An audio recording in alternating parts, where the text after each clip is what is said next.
montrer un enchaînement pour étirer et détendre votre nuque et votre dos, mais aussi pour renforcer vos jambes et votre ceinture abdominale.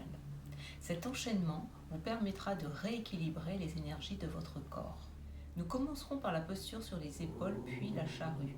Je vous montrerai les différentes manières pour sortir de ces postures avec la posture du pont. Nous enchaînerons avec la roue et nous finirons avec la contre-posture du poisson.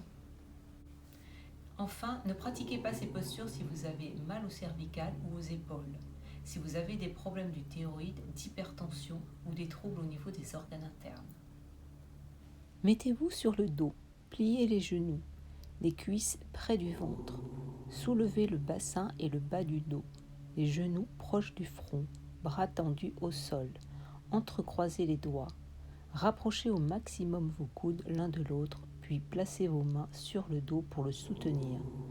Expirez et étirez vos jambes vers le plafond. Engagez vos abdominaux en même temps que vous poussez sur les coudes. Les mains sont à la verticale, le plus proche possible de vos omoplates, les pouces à l'extérieur. Essayez de rapprocher le plus possible le sternum du menton. Vous pouvez, si nécessaire, réajuster la posture en ramenant vos genoux vers le front. Si vous n'arrivez pas à être complètement à la verticale, ça n'est pas grave. La posture n'en est pas moins efficace. Faites en fonction de vos possibilités. Il est aussi essentiel de garder la tête dans l'axe. Ne tournez pas votre tête à gauche ou à droite, vous pourrez vous faire mal. Une fois installé dans la posture, il est important de se détendre. Pour cela, concentrez-vous sur la respiration et les différentes parties du corps. Respirez le plus calmement possible. En inspirant, sentez l'énergie que vous amenez au niveau de la gorge et de l'abdomen. En expirant, détendez la nuque, les épaules. Inspirez, sentez l'énergie. Et expirez, détendez les pieds, les jambes. Inspirez, amenez de l'énergie. Et expirez, détendez les différentes parties du visage, les yeux, le nez, la bouche, la mâchoire. Nous allons à présent aller dans la charrue. Jambes tendues, expirez et descendez la jambe droite. Essayez de toucher le sol avec le pied. À l'inspire, remontez-la. Faites pareil avec la jambe gauche. Expirez et descendez les deux jambes en même temps.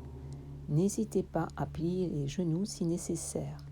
Si vos pieds ne touchent pas le sol, vos mains doivent continuer à soutenir votre dos.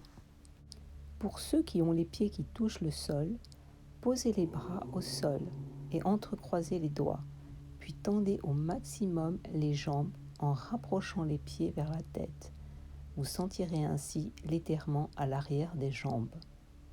Respirez profondément et détendez-vous à chaque expire.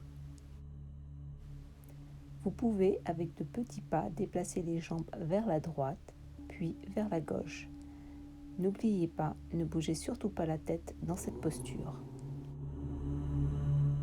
Si vous vous sentez capable d'aller plus loin, attrapez vos pieds avec les mains, écartez les jambes de chaque côté et tendez vos bras au-dessus de votre tête, mains jointes. Dès que vous êtes stabilisé dans la posture, concentrez-vous sur votre détente. Puis, revenez à la position initiale. Les mains attrapent les pieds. Vous pouvez ensuite ramener les genoux à côté des oreilles et positionner les bras autour des genoux pour que les mains recouvrent les oreilles. Apprenez à contrôler la respiration dans cette posture et ressentez l'étirement du dos. Profitez-en pour vous détendre. Puis revenez à la position initiale. Les mains attrapent les pieds, les jambes et les bras sont tendus derrière la tête. Pour revenir dans la position sur les épaules, les mains soutiennent le dos à la verticale, le plus proche possible des omoplates, les pouces à l'extérieur. Expirez et étirez les jambes vers le plafond. Engagez vos abdominaux en même temps que vous poussez sur les coudes. Pour la posture complète, tendez les bras, l'un après l'autre, le long du corps, les mains sur les cuisses. Je vais vous montrer 3 manières pour quitter la posture, de la plus simple à la plus élaborée. La plus simple, mettez les bras tendus au sol, paume de main à plat et déroulez progressivement votre dos, vertèbre après vertèbre. Une fois le dos complètement déroulé, pliez vos jambes et les pieds touchent le sol. Il est possible d'effectuer la transition avec le pont en descendant un pied après l'autre. Les mains soutiennent le dos, pliez les jambes. La jambe droite se rapproche du front pour faire contrepoids. La jambe gauche va dans le sens opposé et progressivement, sans à-coups, déposez le pied gauche au sol, puis ramenez le pied droit au sol. La troisième manière est la transition avec le pont, les deux jambes qui descendent en même temps. Les mains soutiennent le dos, les deux jambes sont pliées. Sur une expire, descendez très progressivement vos pieds vers le sol. Il ne doit y avoir aucun à-coup lorsque vos pieds touchent le sol. Puis, sur une expire, allongez les jambes l'une après l'autre en soutenant votre dos. Pour réaliser cette posture, vous ne devez pas avoir de problème de poignet. Faites 1 ou 2 respirations et ramenez vos pieds vers vous en pliant les jambes. Posez ensuite les mains et les fessiers au sol. Faites quelques respirations pour vous détendre et observer les bienfaits dans votre corps. Nous allons ensuite faire la posture du pont, Kandarasana. Attrapez vos chevilles avec vos mains et sur une inspire, soulevez les fessiers. Chaque inspire, ouvrez la poitrine et les épaules. Montez un peu plus les fessiers en poussant sur les pieds. Faites 5 à 6 respirations. Si vous le pouvez, faites la posture complète en plaçant les mains à côté des oreilles, les doigts pointés vers le mur en face de vous. Puis poussez sur les bras et montez le bassin pour vous placer dans la posture de la roue, Chakrasana. Étirez les bras et les jambes. Détendez la nuque et la tête. Respirez en ouvrant la poitrine. Et si vous le pouvez, faites des variations en levant et étirant successivement la jambe gauche, puis la jambe droite. Placez la main gauche sur la cuisse gauche et la main droite sur la cuisse droite. Redescendez progressivement et doucement votre dos sur le sol.